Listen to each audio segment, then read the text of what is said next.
সাধারণত সোল বা আত্মার কথা যখন আমরা বলি, তখন আমরা ভয় পাই।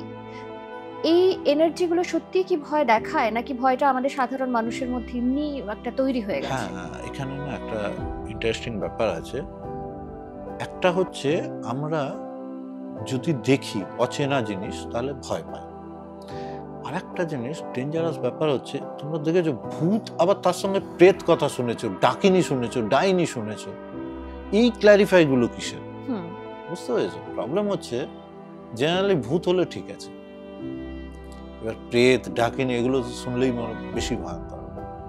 এখানে সিস্টেমটা হচ্ছে এরকম, যেটা বহু পুরনো আত্মা, ধরো 50 বছর, 60 বছর, 70 বছর, 100 বছর হয়ে গেছে, তার মৃত্যু ঘটেছে, কিন্তু সে এখান থেকে বেরোতে পারে।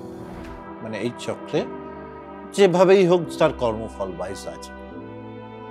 সে কি করে, আমাদের এখান থেকেই সে একই জায়গায় থাকতে থাকতে, ওটা ধরো একটা মানুষ মরে গেলেও ওটা আর একটা তার কাছে নতুন জায়গা।